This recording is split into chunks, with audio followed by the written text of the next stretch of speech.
سید ابو العلا مودودی 20ویں صدی کے ان عظیم مفکرین میں شمار ہوتے ہیں جنہوں نے اسلام کو ایک مکمل، منظم اور انقلابی نظام کے طور پر دنیا کے سامنے پیش کیا۔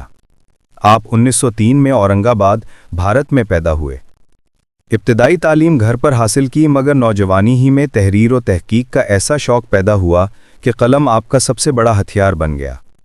مودودی نے اسلام کو صرف عبادات اور روحانیت تک محدود نہیں رکھا، بلکہ معاشرت، سیاست، معیشت اور قانون کے تمام پہلوؤں پر روشنی ڈالی۔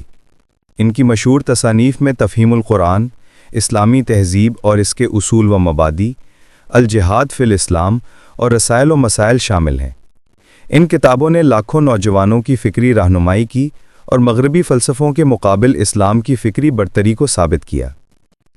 ان کے سب سے بڑے کارناموں میں سے ایک جماعت اسلامی کا قیام ہے، جو 1941 میں وجود میں آئی۔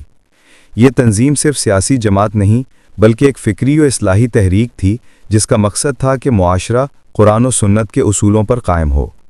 انہوں نے اس بات پر زور دیا کہ اسلام صرف مسجد تک محدود نہیں، بلکہ عدالت، بازار، حکومت اور تعلیم، ہر جگہ اس کے اصول نافذ ہونے چاہیے۔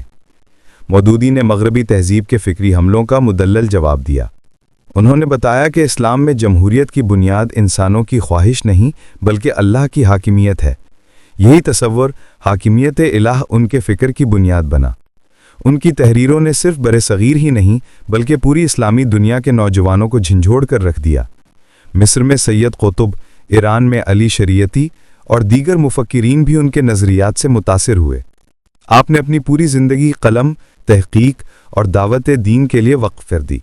آپ نے کہا تھا، اسلام محض چند عبادات کا نام نہیں، بلکہ مکمل ضابطۂ حیات ہے۔